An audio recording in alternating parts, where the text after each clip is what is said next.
Hello प्यारे बच्चों, कैसे हैं आप सभी लोग। मुझे उम्मीद है कि आप लोग अच्छे होंगे। तो देखिए बच्चों, हम लोग कौन से चैप्टर की स्टडी कर रहे हैं, तो चैप्टर नंबर 9। इसमें हमारे 3 लेक्चर्स कंप्लीट हो चुके हैं और ये है लेक्चर नंबर 4। तो इस लेक्चर नंबर 4 में हम क्या समझने वाले हैं, तो जो अंतरराष्ट्रीय स्तर के व्यापारिक संगठन है ना, हम उनको यहाँ पर डिस्कस करने वाले हैं। ठीक है, कि ये जो व्यापारिक संगठन बनाए गए, क्यों बनाए गए, इसकी जरूरत क्या थी और ये कौन कौन से हैं, इसके सदस्य देश कौन कौन से हैं और इनके कार्य क्या होते हैं, सारी चीजें हम लोग यहाँ पे इस लेक्चर में समझने वाले हैं। ठीक है, और इसके पहले कि अगर आप सभी लोगों ने 3 लेक्चर्स नहीं देखे हैं तो देख लीजिएगा। फर्स्ट लेक्चर में हमने व्यापार का इंट्रोडक्शन समझा था, दूसरे में हमने व्यापार के प्रकार देखे थे, तीसरे में व्यापार संतुलन हम लोगों ने देखा था। तो अब आइए चलते हैं अंतरराष्ट्रीय स्तर के व्यापारिक संगठन पर। तो पहली बात तो मैं आपको ये बता दूं, ये जो अंतरराष्ट्रीय स्तर के व्यापारिक संगठन है ये क्या होते हैं।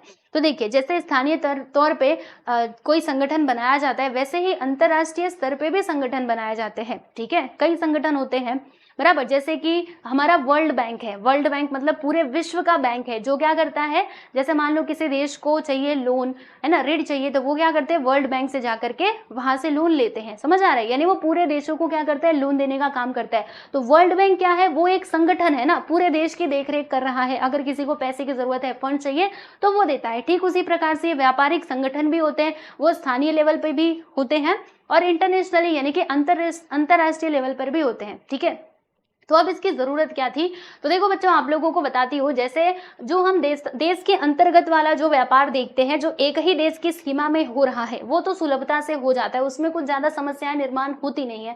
लेकिन अगर मैं अंतरराष्ट्रीय व्यापार की बात करूँ ना, तो ये उतना ज्यादा आसान नहीं होता है, क्योंकि हम देखते हैं ना प्यारे बच्चों, हर देश का अपना अपना पॉलिसी होता है, सरकारी नीतियां अलग होती हैं, उनके बाजार केंद्र अलग होते हैं। ठीक है, और क्या अलग होता है, सरकारी नीतियां, बाजार केंद्र, और फिर उसके बाद कानून व्यवस्था, न्याय व्यवस्था, है ना, सब कुछ अलग होता है। इसके अलावा मुद्रा और भी यहाँ पे भाषाएं भी कैसी होती है, अलग होती है। ठीक है, तो ये जो सारे यहाँ पे डिफरेंसेस हम देख रहे हैं, इनके कारण ऐसा हो सकता है कि उनके बीच में क्या आ जाए, डिस्प्यूट्स, यानी कि झगड़े का निर्माण हो जाए, है ना, मनमुटाव आ जाए बराबर। तो ये जो समस्याएं आती हैं व्यापार में, कि एक कंट्री दूसरे कंट्री के साथ जो एक्सपोर्ट या फिर इंपोर्ट कर रहा है, इसमें अगर कुछ समस्याएं आती हैं, तो उसको समाधान करने का काम कौन करेगा भाई, ये जो व्यापारिक संगठन है अंतरराष्ट्रीय लेवल का, ये करता है। ठीक है, समझ आ रहा है आप सभी लोगों को, तो इसीलिए इसका निर्माण किया गया है। तो आइए जरा अब इसके बारे में हम समझते हैं, देखते हैं कि आपकी टेक्स्ट बुक में क्या दिया गया है।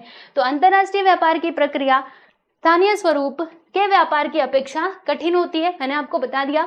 यह व्यापार 2 अथवा 2 से अधिक देशों के बीच में होता है। अंतरराष्ट्रीय व्यापार हमने पढ़ा भी था, है ना। इस व्यापार पर देशों की अर्थव्यवस्था, सरकारी नीतियां, बाजार केंद्र, कानून, न्याय व्यवस्था, मुद्रा भाषा आदि घटकों का प्रभाव पड़ता है ना, क्योंकि अपने हर एक देश का अपनी अपनी मुद्राएं हैं, अपनी अपनी भाषाएं हैं, है ना। तो इस व्यापार पर क्या क्या होगा, इन सारी चीजों का प्रभाव तो पड़ेगा ही पड़ेगा, बिल्कुल पड़ेगा, है ना। देशों के बीच आपसी राजनैतिक संबंधों का भी अंतरराष्ट्रीय व्यापार पर प्रभाव पड़ता है, यानी कि जो देश होते हैं, ठीक है, अब उनके बीच में राजनीतिक क्या होते हैं, संबंध भी होते हैं, है ना। कि जैसे हमारा भारत का संबंध अमेरिका से है ना, राजनीतिक संबंध है। हमारे मोदी जी जाते हैं ना वहाँ पे, ठीक है, उसका दौरा करते हैं, वहाँ की चीजों को समझते हैं, वहाँ के जो लीडर है वो हमारे देश में आते हैं। तो राजनीतिक जो संबंध है ना प्यारे बच्चों, इसका भी अंतरराष्ट्रीय व्यापार पर क्या पड़ता है, प्रभाव पड़ता है। कभी कभी व्यापार प्रक्रिया में रुकावटों के कारण आपसी देशों के बीच परस्पर संबंध व समझौतों पर भी विपरीत परिणाम पड़ता है। यह टालने के लिए अंतरराष्ट्रीय आर्थिक एवं व्यापार संगठन की आवश्यकता उत्पन्न हुई। यानी कि देखो, अब इतनी सारी विविधताएं हैं, तो इनके बीच में मनमुटाव आ सकता है ना, इनके व्यापार पर क्या हो सकता है, गलत प्रभाव पड़ सकता है। तो इसी चीज को मतलब संभालने के लिए, ठीक है, प्रॉब्लम का सॉल्यूशन निकालने के लिए ये जो आर्थिक संगठन, ये व्यापारिक संगठन बनाए गए हैं इंटरनेशनली, इसकी जरूरत पड़ी और फिर जाके ये बनाए गए, बराबर। अब देखिएगा, आर्थिक स्थिति अलग अलग होने के बाद भी व्यापार की प्रक्रिया सरल तथा न्यायपूर्ण हो, इसके लिए कुछ अंतरराष्ट्रीय संगठनों की निर्मित हुई। तो अंतरराष्ट्रीय संगठन क्यों बनाए गए, तो वो इसीलिए बनाए गए ताकि इनके बीच में कुछ भी मतलब प्रॉब्लम ना हो, वो सरलता से, जो भी ट्रेड हो रहा है, जो भी व्यापार हो रहा है, वो सरलता से और न्यायपूर्ण तरीके से हो पाए, इसीलिए जो अंतरराष्ट्रीय संगठन है उसको बनाया गया। यह व्यापारिक संगठन अंतरराष्ट्रीय व्यापार की वृद्धि और सुलभता के लिए कार्य करते हैं, ठीक है। वो हमेशा चाहते हैं कि जो इंटरनेशनल ट्रेड हो रहा है उसमें हमेशा से वृद्धि हो और सुलभता से हो, बिना किसी रुकावट के, ठीक है। और उनमें से कुछ आर्थिक संगठनों की जानकारी आगे दी गई है, तो आइए जरा हम यहाँ पर समझते हैं कि ये संगठन कौन कौन से हैं, इनके कार्य क्या होते हैं। वैसे तो कई सारे संगठन हैं, अब उनमें से कुछ के यहाँ पर नाम दिए गए हैं, उनका लोगो दिया है, तो आइए जरा समझते हैं क्या क्या दिया है। अंतरराष्ट्रीय संगठन के नाम, सदस्य देशों की संख्या तथा बोध चिन्ह, मतलब इनका लोगो है, फिर उसके बाद मुख्यालय और उसके बाद इनके उद्देश्य, मतलब इनके कार्य क्या क्या हैं। तो आइए जरा समझते हैं। पहले हम किसकी बात करेंगे, विश्व व्यापार संगठन की, यानी कि वर्ल्ड ट्रेड ऑर्गेनाइजेशन। तो यहाँ पर वर्ल्ड ट्रेड ऑर्गेनाइजेशन में कितने देश हैं, 164, और इसका लोगो कैसा है भाई, ऐसा है, देख रहे हो, यानी गोल तरीके से। और इसका मुख्यालय कौन से देश में है, तो जिनेवा स्विट्जरलैंड में इसका मुख्यालय है। इसका उद्देश्य क्या है, इसके कार्य क्या है, तो अंतर्राष्ट्रीय व्यापार की चर्चा के लिए मंच उपलब्ध कराना, यानी अंतर्राष्ट्रीय व्यापार जो हो रहा है अगर उस पर कोई डिस्कशन करना है तो वो मंच उपलब्ध कराता है, यानी जहाँ पे सारे देश एक साथ इकट्ठे आएंगे और फिर जो भी इनको बातें करनी है वो कर सकते हैं। और व्यापार से संबंधित मतभेद निपटाना, अगर कोई प्रॉब्लम चल रही है तो उसका समाधान करना, ये इनका काम होता है। राष्ट्र की व्यापार नीति की देखरेख करना, कि जो व्यापार से संबंधित नीतियां बनाई जा रही है, कोई पॉलिसी अगर लागू की जा रही है तो उसकी भी देखभाल करना, उसको समझना। कोई ऐसा देश तो नहीं है जिसने काफी ज्यादा टैक्स बढ़ा दिया है ना, उसको भी कंट्रोल करने का ये काम करेंगे। एंड जो विकासशील देश हैं उनके लिए तकनीकी सहायता और प्रशिक्षण उपलब्ध कराना, ठीक है। तो ये इनका काम होता है। किसका काम होता है भाई, WTA, यानी कि वर्ल्ड ट्रेड ऑर्गेनाइजेशन। फिर यूरोपियन संघ, जिसके अंदर आते हैं हमारे 28 देश, 28 देश इसके सदस्य हैं, और जो इसका मुख्यालय वो कहाँ पर है, ब्रुसेल्स बेल्जियम में, ठीक है। इसका काम क्या होता है, तो इस संगठन ने यूरोप में विभिन्न देशों की एकत्रित बाजार प्रणाली को विकसित किया है। यानी यहाँ पर जो 28 देश शामिल है ना दोस्तों, ये समझिएगा यूरोप के देश है जो एक साथ आते हैं, है ना। तो इस संगठन के द्वारा क्या हुआ है, जो विभिन्न देश हैं यूरोप के, है ना, वो उनके लिए एक एकत्रित बाजार को उपलब्ध कराया है इस वाले संगठन ने, क्योंकि इसमें ये यूरोप के जो देश है ना, देश जो है वो यहाँ पे शामिल होते हैं। फिर इसका उद्देश्य क्या है कि यूरोप में वस्तुओं, सेवाओं और पूंजी का स्वतंत्र संचार करना, ठीक है।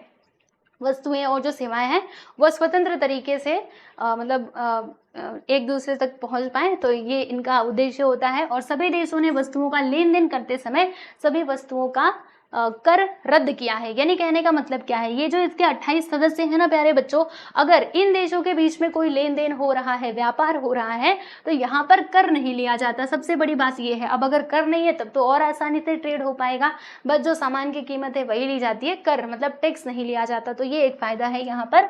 और सदस्य देशों के लिए बस एक ही मुद्रा निश्चित की गई है, विच इज यूरो, ठीक है। यूरो मतलब इसके जो भी सदस्य देश है ना, वहां पे कौन सी मुद्रा में ये लोग ट्रेड कर सकते हैं, तो यूरो में कर सकते हैं, ठीक है। चलो अब यहाँ पे हम ओपेक की बात करेंगे बच्चों। तो ओपेक में कितने सदस्य शामिल हैं, तो 13 हैं। इसका मुख्यालय कहाँ पर है, वियना ऑस्ट्रिया में है, और इसका फुल फॉर्म हो जाएगा organisation of petroleum exporting countries. तो पेट्रोलियम से आप समझ गए होंगे भैया, तेल उत्पादन की बात की जा रही है। तो इनका उद्देश्य देख लीजिएगा, खनिज तेल के अंतर्राष्ट्रीय व्यापार पर नियंत्रण करना और सदस्य देशों के बीच में तेल उत्पादन तथा उसकी कीमत नियंत्रित करना, ठीक है। कि कोई अपने तेल का कीमत बहुत ज्यादा तो नहीं लगा रहा, उसको नियंत्रित करके रखना, और तेल निर्यात में सुसूत्रता रखना, ठीक है। फिर आगे बढ़ते हैं। यहाँ पे शार्क में कितने देश शामिल है भाई, तो शार्क में शामिल है हमारे कितने देश, तो 8, ठीक है। और ये इसका लोगो है। इसका जो मुख्यालय है वो कहाँ पर है, वो है काठमांडू नेपाल में। और इसका फुल फॉर्म देख लीजिएगा, south Asian association for regional cooperation.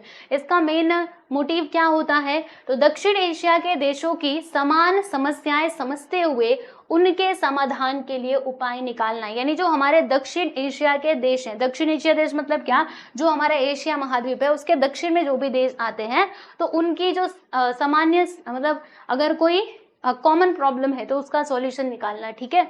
और सदस्य देशों के बीच सामाजिक कल्याण, जीवन स्तर ऊंचा उठाने के लिए प्रादेशिक सहयोग बढ़ाना, एक दूसरे की मदद करना, ठीक है। और दक्षिण एशिया की अशांति को दूर करना, ठीक है। तो ये इनका काम हो जाता है। फिर उसके बाद यहाँ पे आसियान की हम बात करेंगे। इसका फुल फॉर्म है association of south east Asian nation. इसमें टोटल कितने देश हैं भाई, 10 देश हैं।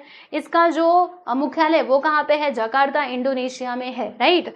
और इसका मेन मुद्दा क्या होता है, मतलब मेन मोटिव क्या होता है कि दक्षिण पूर्व एशियाई देशों में आर्थिक विकास उसी प्रकार सामाजिक और सांस्कृतिक सौहार्द बढ़ाना, ठीक है, वही आर्थिक विकास के लिए काम करता है, ठीक है, और सामाजिक और जो सांस्कृतिक सौहार्द है यानी लोगों के बीच में जो मेल जोल है उसको और अच्छा करना, और प्रादेशिक शांति को प्रोत्साहित करना, और क्या, सदस्य देशों को व्यापार वृद्धि के लिए सहूलियत देना, ठीक है, मतलब उनको कंसेशंस वगैरह देना ताकि वो क्या कर सके, जो व्यापार वृद्धि है अपने व्यापार में वृद्धि कर पाए, ठीक है।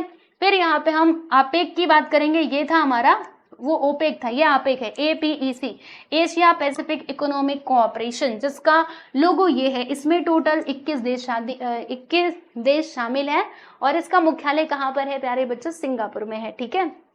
इसका मेन मोटिव क्या है, तो एशिया प्रशांत महासागर के क्षेत्र में मुक्त व्यापार और आर्थिक सहयोग करना, यानी जो हमारा एशिया और प्रशांत महासागर का क्षेत्र है ना, वहाँ पे मुक्त फ्रीली व्यापार हो पाए और आर्थिक सहयोग करना, ये इनका जो मेन उद्देश्य है, काम है, वो लोग करते हैं। सदस्य देशों के प्रादेशिक तथा तकनीकी विकास को प्रोत्साहन देना।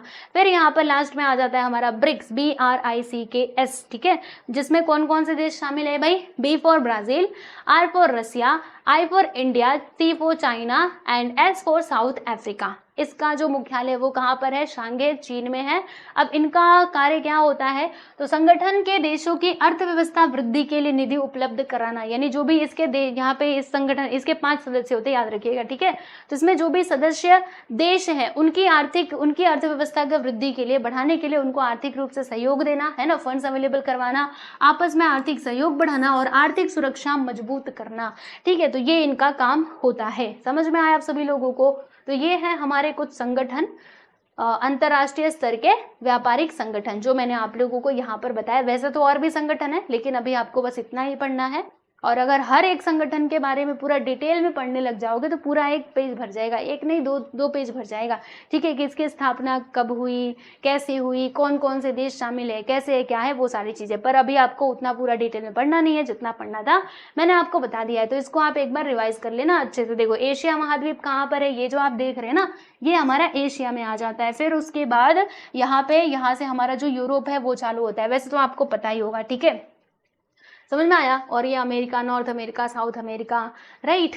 फिर हाँ, चलिए आगे चलते हैं। अब उसके बाद यहाँ पर देखोगे ना प्यारे बच्चों, तो हमारा अगला टॉपिक क्या आएगा, विपणन। तो विपणन, और उसके बाद यहाँ पे एक और टॉपिक बचा हुआ है, विपणन का महत्व। तो ये दोनों जो टॉपिक्स है ना, जैसे कि विपणन को हम लोग अगले वीडियो में डिस्कस करेंगे, फिर उसके बाद ये जो विपणन का महत्व है उसके अगले वीडियो में, ठीक है। समझ में आया? अभी मैंने आपको जितना सिखाया अच्छे से रिवाइज कीजिए। अगर कुछ समझ ना आए तो कमेंट सेक्शन में पूछ सकते हो बच्चों। चलिए मिलते हैं अगले वीडियो में। Bye bye everyone.